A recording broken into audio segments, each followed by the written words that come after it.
Praise the Lord. ஆண்டவராகிய இயேசுவின் நாமத்தில் உங்களுக்கு அன்பின் ஸ்தோத்திரங்களை நான் தெரிவித்துக் கொள்கிறேன். ஒவ்வொரு நாளும் உங்களிடத்தில் இந்த வார்த்தைகள் உங்களுக்கு மிகவும் பிரயோஜனமாக இருக்கும் என்று கர்த்தருக்குள் நான் நம்புகிறேன், விசுவாசிக்கிறேன். இன்றைக்கு கர்த்தர் நம்ம இடத்துல ஒரு அன்பின் பிரமாணம், அன்பின் ஐக்கியத்தை இன்றைக்கு கர்த்தர் நம்மளுக்கு கற்றுக் கொடுக்கிறார். நான் வாசிக்கிறேன். ரோமர் 14ஆம் அதிகாரம் 10வது வசனம் விதமாக சொல்கிறது, இப்படி இருக்க நீ உன் சகோதரனை குற்றவாளி என்று தீர்க்கிறது என்ன? நீ உன் சகோதரனை அற்பமா எண்ணுகிறது என்ன? நாம் எல்லாரும் கிறிஸ்துவனுடைய நியாயசனத்திற்கு முன்பாக நிற்போமே. நல்லா கவனிங்க. இன்றைக்கி நம்முடைய வாழ்க்கையில் எப்போ நம்ம மன்னிக்கிறோமோ அப்போது நம்ம பரிசுத்தமாக்கப்பட்டிருக்கிறோம்.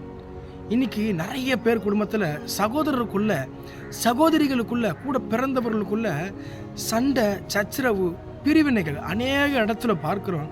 ஆனால் வசனம் சொல்லுது, ஒருவேளை என் மேலே தப்பு இல்லை, என் சகோதரன் மேலே தான் தவறு இருக்குது அப்படின்னா அந்த தவறை நம்ம ஒருபோதும் தூற்றி திரிகிறதும் அவனை குற்றம் சாட்டுகிறதும் அப்படி செய்கிற காரியம் ஆணுடைய பார்வையில் ரொம்ப பெரிய தவறாக இருக்குது.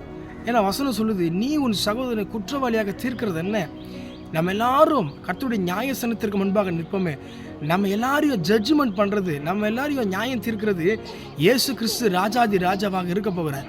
அப்போ நம்ம ஏன் என் சகோதரனை போயிட்டு அவன் அப்படிப்பட்டவன், இவன் இப்படிப்பட்டவன், இவன் இந்த தப்பு செய்கிறான் அப்படின்னு சொல்லி ஒருபோதும் நீங்கள் உங்கள் சகோதரர்களையும் உங்கள் சகோதரிகளையும் உங்கள் நண்பர்களையும் ஒருபோதும் சொல்லாதீங்க. அப்படி சொல்லும் போது உங்கள் வாயை திறக்குதுன்னா நீங்கள் ஒன்று புரிஞ்சுக்கிங்க, நானும் ஆண்டு சமூகத்தில் ஒரு நாள் நிற்க போகிறேன், நியாயாதிபதிக்கு முன்பாக ஒரு நாள் நிற்க போகிறேன்.